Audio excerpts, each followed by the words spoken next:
11:42 p.m., Maple Street, Wilbur Heights, New York. The 911 dispatcher barely had time to greet the caller before a whisperer cracked through the line. "He's here. He killed her. He's coming upstairs." Then, silence.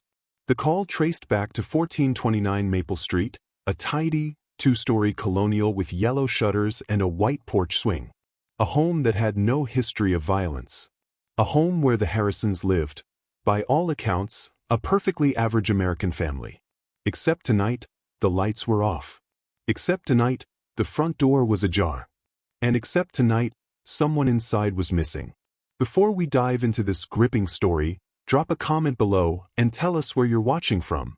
And if you love stories packed with mystery and drama, don't forget to like this video and hit that subscribe button. There's so much more coming your way. Detective Elise Monroe stood in the drizzle, arms crossed over her trench coat, squinting through the flashing red and blue.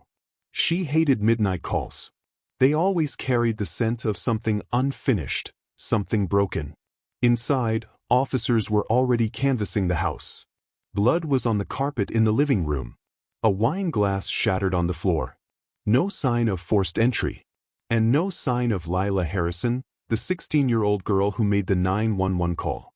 Her mother, Claire Harrison, was dead, stabbed multiple times in the kitchen. Her body was cold when the first responders arrived. The father? Elise asked. Thomas Harrison. At work during the time of death. Security footage from the office confirms it. He just arrived, said Officer Jensen. Elise nodded grimly and walked into the house. Thomas Harrison sat on the couch, head in his hands, fingers trembling. "Where's my daughter?" he muttered. Elise knelt beside him. "Mr. Harrison, we're doing everything we can. When did you last speak to Lila?" "This morning. She was home after school. Said she had a paper due." "Oh God." He broke down. "Was there anyone Lila was afraid of? Anyone she talked about lately?" "No. She's a quiet girl. Keeps to herself. Writes all the time. Short stories.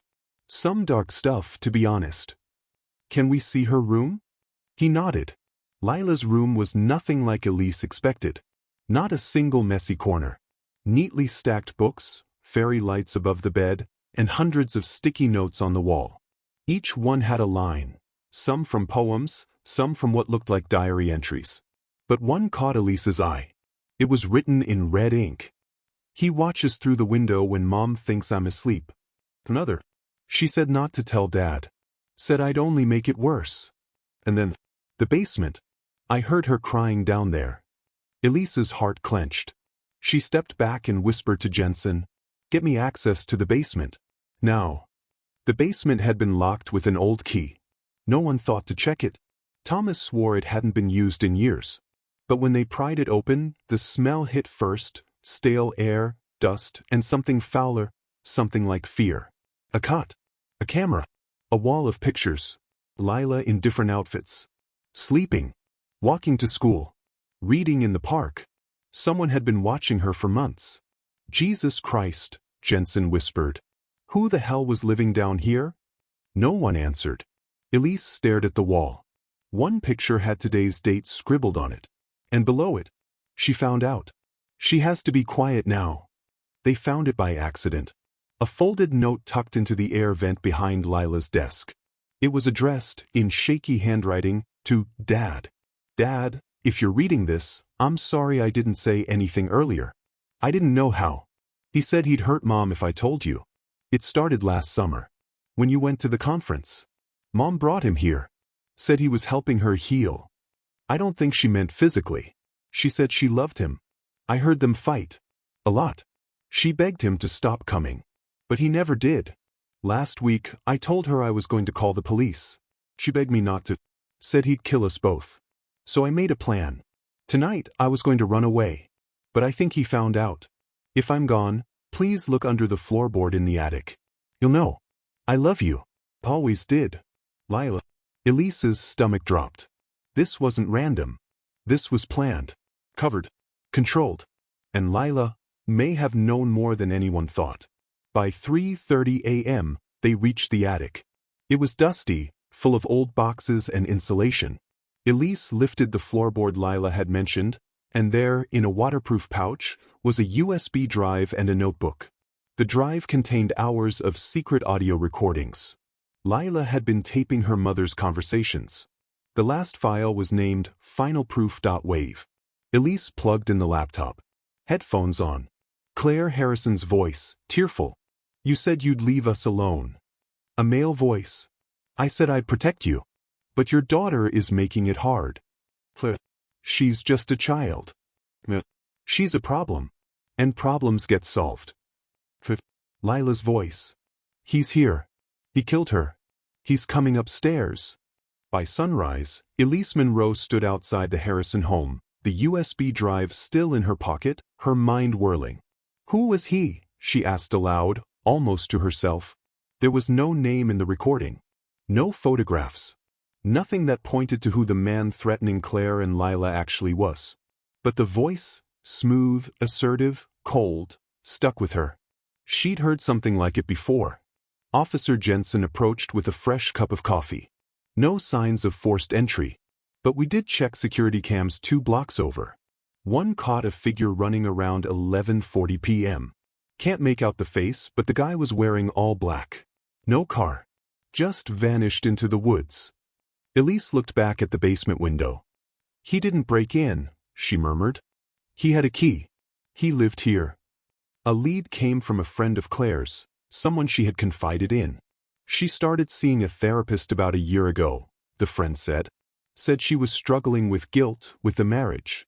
She didn't tell me his name. Just said he was intense." A quick check with her insurance brought up the name. Dr. Calvin Reed. A licensed trauma counselor operating out of a home office 30 minutes away. His file raised red flags immediately. Lost his license 5 years ago in Florida. Elise read aloud. Reappeared here under a slightly different name. Real name, Calvin Reeds with an S. She was seeing an unlicensed therapist? Jensen asked. No, she was seeing a manipulator, Elise muttered. Dr. Reed's home was clinical and unnerving. Clean, almost too clean. Notebooks stacked neatly on a glass table. Certificates hung perfectly level on the wall. But Elise's gut churned when she looked into his eyes. "Detective Monroe," he said with a faint smile. "I heard about Claire. Such a tragedy.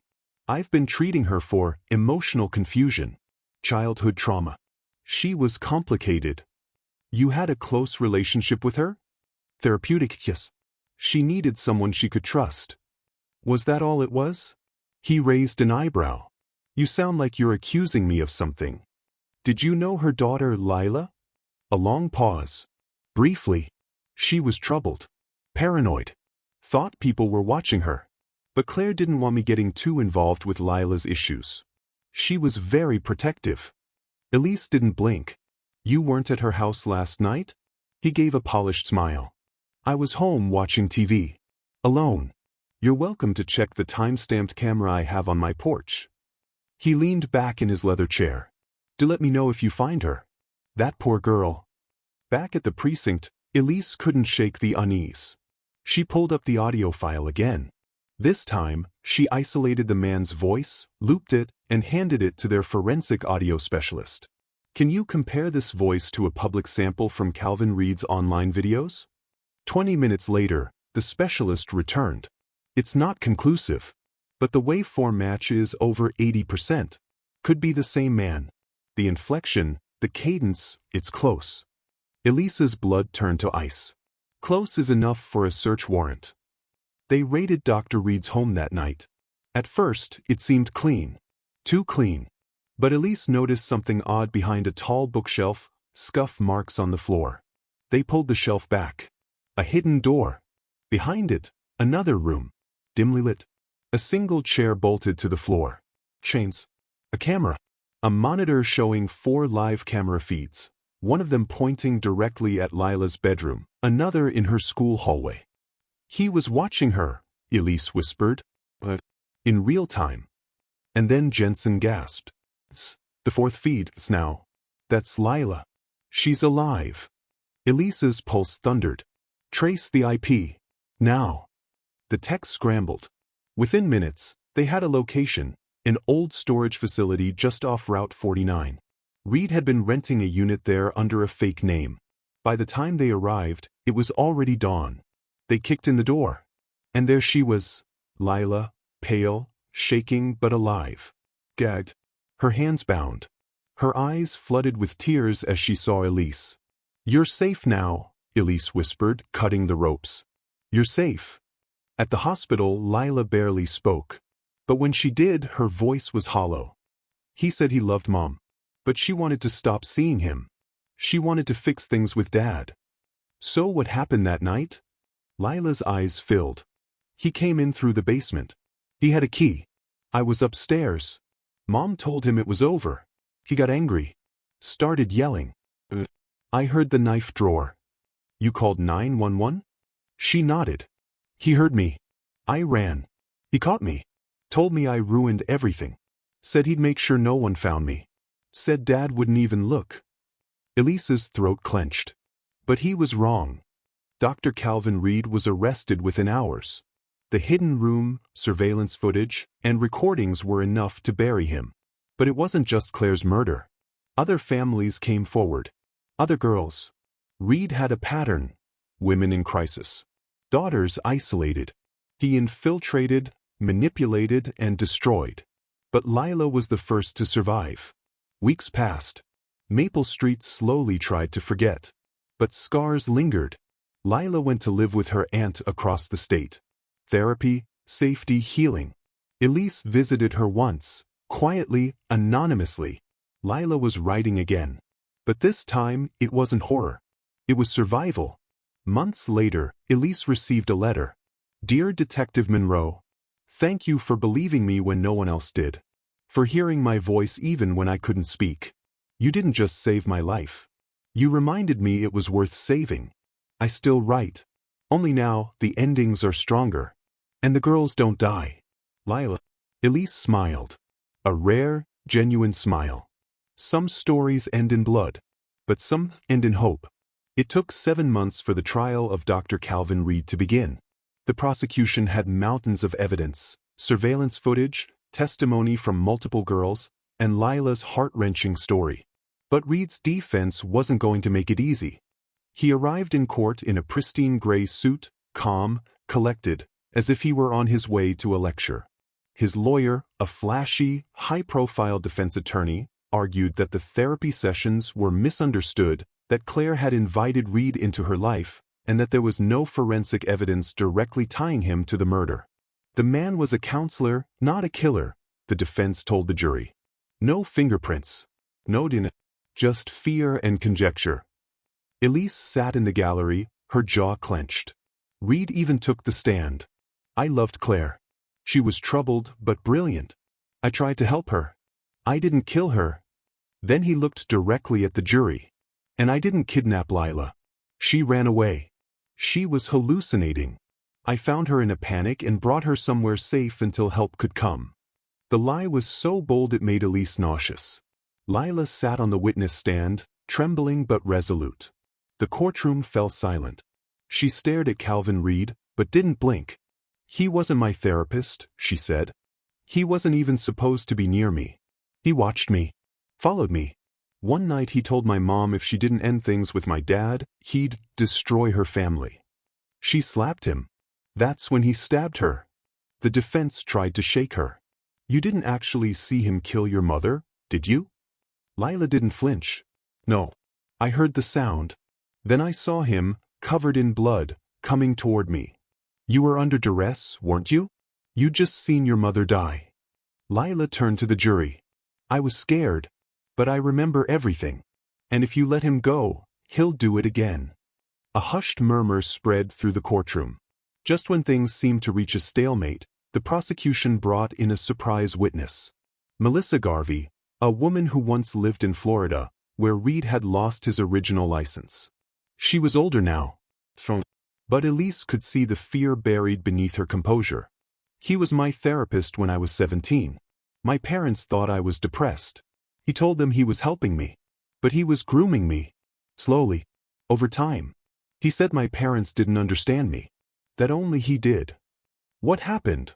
the prosecutor asked. She hesitated. "He crossed the line. I tried to run. He followed me. But I got lucky. My neighbor stepped in. Did you file charges? We did. But there wasn't enough physical evidence. He disappeared before the trial. The courtroom was dead silent. Melissa locked eyes with Calvin. You ran before, Reed. You won't run again. It took the jury 8 hours. Elise, Jensen, Lila, and a crowd of victims and supporters gathered in court the next morning. On the count of first-degree murder. Guilty.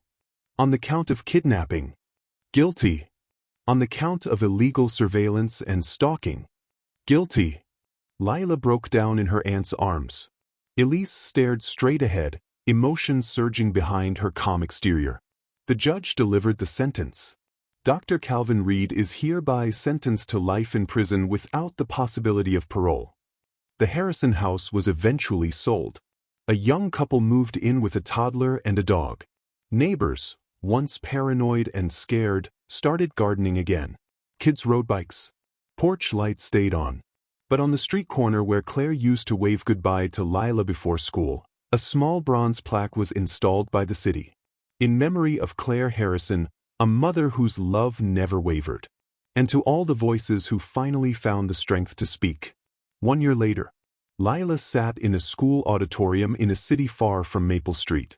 She stood behind a microphone, now taller, more grounded, but still carrying the shadow of what she'd survived. People used to tell me I was imagining things, that I was paranoid, that I should stop being dramatic. I wish I had been wrong, but I wasn't. When someone tries to silence your voice, scream louder. She looked out at the crowd. This is for my mom. This is for me. And this is for the girls who are still out there. The applause was thunderous. Elise received a final package on her desk, a USB drive with no note. She plugged it into her laptop cautiously. It was a voice recording. Lila's voice. Detective Monroe, I know you don't like awards or praise. But I needed to say this. I'm alive because of you. My story matters because you listened. And now, I'm going to spend the rest of my life helping other girls be heard too. Thank you for giving me back my voice. Elise sat back, wiped a tear from her eye, and closed the laptop. Outside it began to rain, but it felt like peace. Months after Calvin Reed's sentencing, Elise Monroe was promoted to a federal task force. Her specialty now, tracking down repeat predators across state lines. One cold November morning, a manila envelope landed on her new desk. It was anonymous. Inside were 6 photographs, all of teenage girls, each one marked with a date, a city, and a word scribbled in red ink, missing. Most haunting of all? Every photo was taken inside a clinical office. Same background, same bookshelf, same clock. And one unmistakable face behind them. Dr. Calvin Reed. The girls were from different states, Colorado, Kansas, Louisiana, Oregon, Idaho, and New Mexico. They'd all gone missing within a 2-year span, long before Reed's move to Maple Street. No official links had ever been made. In some cases, the disappearances were labeled runaways. In others, no foul play suspected. But Elise knew the pattern now. She brought the case to her new supervisor, Agent Morales, who gave her a hard stare. Reed's locked away. This is digging up cold graves. Exactly, Elise said. If these girls are still out there, we owe it to them. Morales hesitated, then nodded. Then let's find them. The investigation led Elise to a rural cabin in Idaho, a property Reed had purchased under an alias in 2009. She and a forensic team dug through the frost-bitten earth around the cabin. Within hours, they found a sealed crawl space under the main floor. What lay inside was horrifying: clothing, jewelry, journals, and, chillingly, vials labeled with initials and dates. Elise stood there, the cold biting into her skin, but her hands trembled not from the temperature. These weren't just trophies. They were evidence of systematic, long-term abuse, like a lab of psychological control.